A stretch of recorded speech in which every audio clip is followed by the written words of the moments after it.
Miq, ditën e sotme do të flasim për një histori jo shumë të zagonshme, e cila u bë publike pas ditën e djeshme në qytetin e Durrësit, ku një gjyshe denoncoi në polici kushtet të vështira ekonomike, sipas saj jo të pranueshme, në të cilë jetonin 4 niprit dhe mbesat e saj, pra 2 nipër dhe 2 mbesa. Akuzonte nusen për këtë, ish nusen më saktë pasi çifti ishte denoncuar, bashorti i saj në Itali ka vuajtur një dënim, më pas ka fituar lirin, por nuk janë rikthyer bashkë pasi janë divorcuar. Ndërhyri policia bashkë me shërbimi social duke marrë fëmijët të cilët ndodhen në spital. Ndërkohë që sipas vjerrës, ish vjerrës, djali po kthehet nga Italia, ndoshta për të marrë kujdestarinë e fëmijëve me këtë ide, ndoshta. Por a është gjithë kjo një skenar apo jo? Për këtë do të flasim edhe çfarë mund ndodh më pas me avokatin Eduard Mollaraj. Avokat, përshëndetje dhe faleminderit shumë. Përshëndetje, faleminderit juve.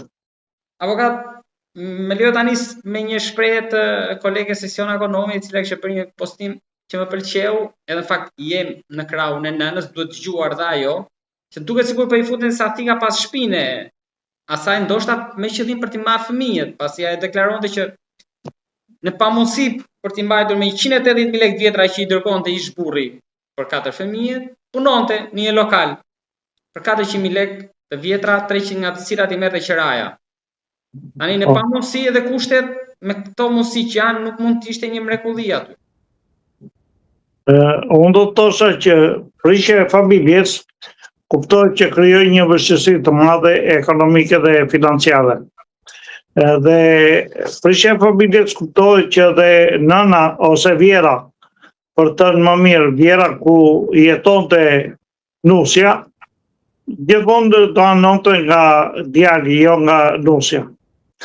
Aty u krijuan gjitha konfliktet ndërmjet nusës dhe djalit, i cili kërkon të rregullojë jetën e tij në kurrizë të fëmijëve të mbitur, dhe për të u krijuar i gjithë ky incident, të thosha publik, në kurrizë të 4 fëmijëve të mbitur, të cilët sot janë të smurë dhe ndodhen në spital për shkak të gjendjes financiare, ekonomike dhe të gjendjes brenda familjes. Po faji nuk është i vetëm i këtyre, ose vetëm i kësaj nëne për 4 fëmijë. Kjo është një nënë e pafajshme për shkak të kushteve të saj të vështira ekonomiko-financiare, por dhe për shkak të mënyrës së jetesës në cilën ajo e ka ndërtuar të jetë brenda familjes së vjerrës. Do thosha brenda familjes vjerrës sepse bashkia në pamundësi dhe në paaftësitë e saj për ta sistemuar këtë nënë me 4 fëmijët, Bashkia sipas nënës i kishte thënë që ju pas keni televizor lavatrice nga ato punojësit, që keni më mirë se sa ne, edhe meritoni thjesht vetëm 40.000 lekë vjetra. Unë do të thosha që prandaj thash që bashkia ka fajin kryesor, sepse jemi akoma me mentalitetin e vjetër që ka televizor apo ka radio apo ka sob apo paguan dritat dhe paguan edhe qira. Do thosha kushtet të shtetit duhet t'ia plotësoj kushtet minimale. Shteti duhet t'ia plotësoj kësaj familje dhe duhet t'i jepte edhe një bonus financiar për çdo fëmijë të mitur, duhet merrte një, sepse me çfarë ushqehet, me çfarë vishet, me çfarë trajtimi higjenik është kjo familje. Pastaj për të vajtur ke konflikti dhe për të vajtur ka ajo që i ka lënë vetëm apo si ka lënë vetëm fëmijët. Neve akoma nuk i kemi rregulluar legjislacionin shqiptar sipas legjislacionit ndërkombëtar të Bashkimit Evropian, ku nëna që ka 4 fëmijë duhet marrë dhe një bonus për çdo fëmijë të mitur, ashtu siç jep Italia, jep Franca, jep Gjermania për çdo nënë që ka fëmijë, me qëllim që ajo mos të detyrohet i lërë fëmijët vetëm, por të kujdeset për ata fëmijë, kjo ka ana edukative dhe kjo ka ana higjienike. Kjo është e pamundur në shtetin shqiptar. nuk ka një legjislacion e para dhe e dyta nuk ja krijon kushtet bashkia që një familje të jetojë në këto kushte minimale dhe pasaj të edukojnë ta fëmijë në shkollë dhe me anën edukative dhe kulturore qoftë higjienës dhe qoftë arsimimit të tyre. Kjo e detyroi këtë nën të rrekë që plus fatkeqësisë që prishi familjen, duke i rënë një bashkëshort i cili kishte probleme të veta me ligjin, i bie tash që ai të përfitojë me anë të një kurthi të ngritur, të përfitoj nga 4 fëmijë të mitur të cilët një kurth avokat këtë të vjerrës. Pra qëllimi nuk ka qenë ai parsori që sikur duket nga video që thot ajo, por kurth me prapaskem për të marrë fëmijët.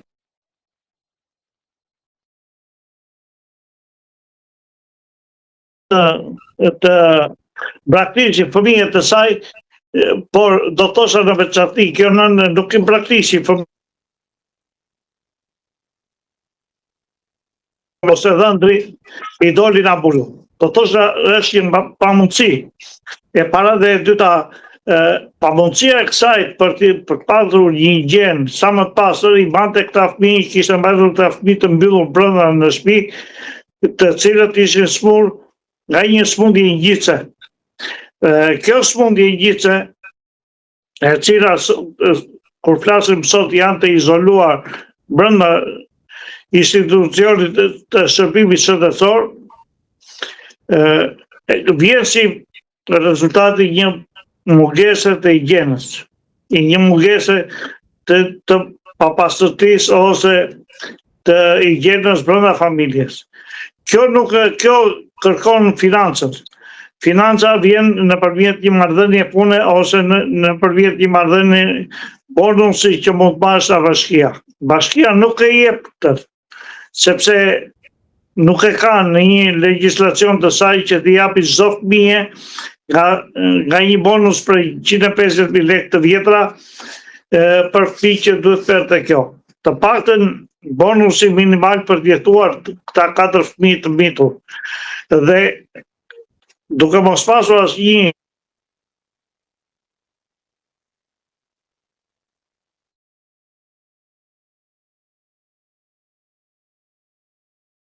shkonte duke lënë fëmijët vetëm në banesë. Kjo është një vepër kriminale për të lënë fëmijët vetëm. Por, po ti shikosh nga paraspesh të dyja, qoftë lënien e fëmijëve, qoftë më falë se bie telefoni, qoftë lënien e fëmijëve, po qoftë edhe mungesën financiare, kjo nuk doli nga banesa për qefet e saj personale, po doli për punuar, për sjellur në familje një të ardhur financiare që të bante këta 4 fëmijë që i kishte dhe në shkollë. Kjo nuk merret parasysh përsëri nga bashkia ose nga strukturat përgjegjëse që janë për të punë siç është shërbimi social në bashki, qoftë në njësinë administrative ku është kjo, ku jeton dhe banon kjo nën e re, dhe qoftë në bashkinë kryesore që është institucioni kryesor ku shteti jep një farë bonusi dhe i krijon një farë lehtësie një nënë që nuk ka asnjë të ardhur financiare. Këtu shikojmë edhe pafësinë dhe strukturave administrative të njësisë administrative ku jeton kjo nushtë e re, kjo nënë e re, sepse shërbimi social atje asnjë nuk e pas ka ndihmuar këtë nënë për të kujdesur dhe për të urritur këta 4 fëmijë, po e ka lënë në mëshirë të fatit dhe kjo nga mungesa e të ardhura financiare pastaj i ka lënë këta fëmijë në shtëpi dhe e cila dhe kjo dënohet nga ana e ligjit tonë, sepse nuk mund të lihen 4 fëmijë të mitur vetëm në banesë. Ata në asnjë mënyrë, por dhe në qerdhe po t'i qosh, ose në kobësht, po qoftë në shkollë që t'i qosh, ta duan një kujdestar që të kujdesur për ta. Pamundësia e kësaj nëne për të kujdesur për ta fëmijë nuk ishte e pamundur.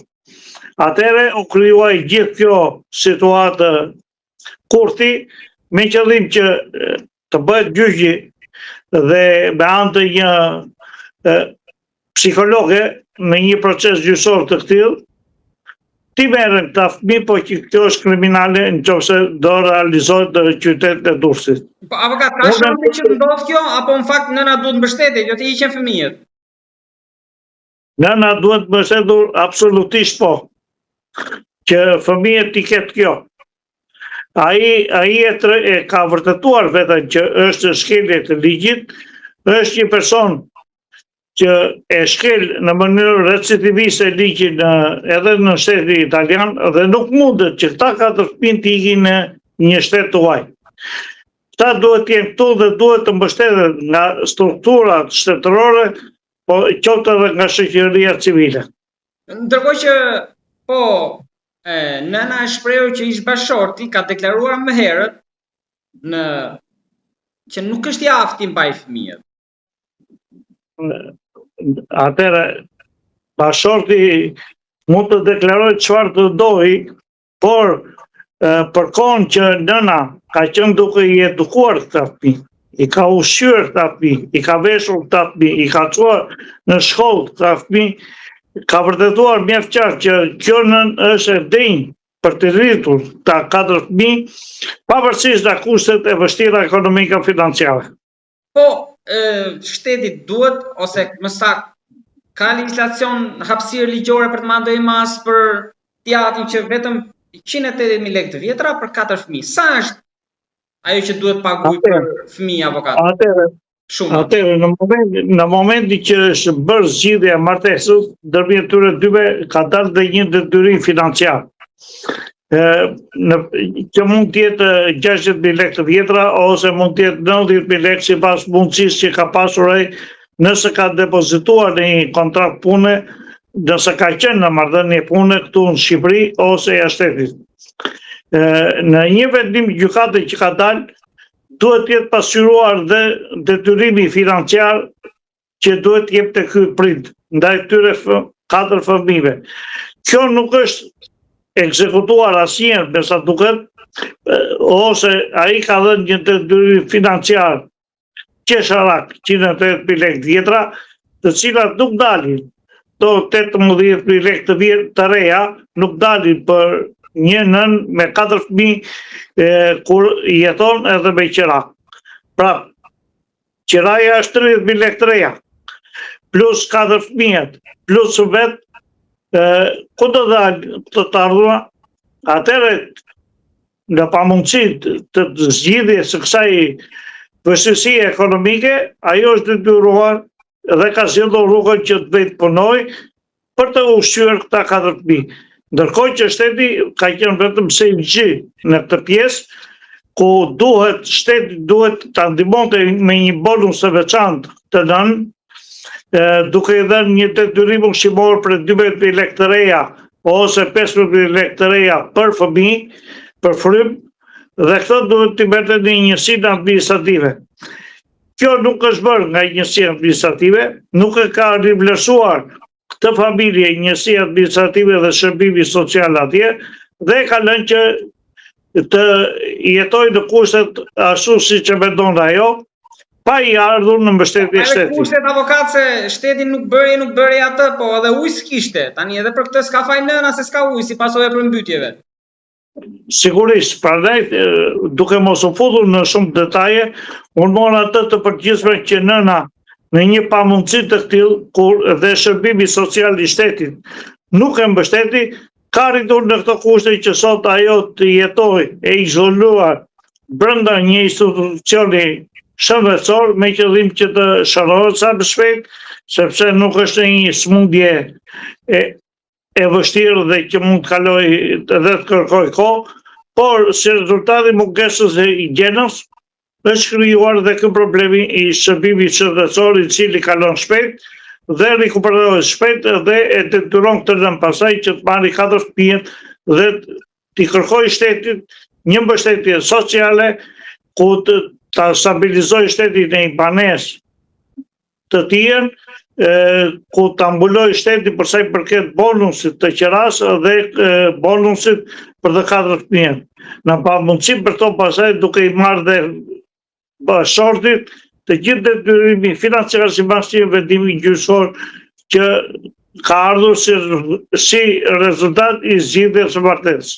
Avokat, a bie me vetëm një lëvizje të vetme, bie pista e braktisjes fëmijëve, nëse organet tani ligjvatuese do hapin kamrat poshtë pallatit, se bizneset kanë kamra dhe nëna ka dalë në mëngjes, ka vajtë në punë. Shiko, ata 4 fëmijë vërtetojnë mjaft mirë që nëna ka fjetur me ata.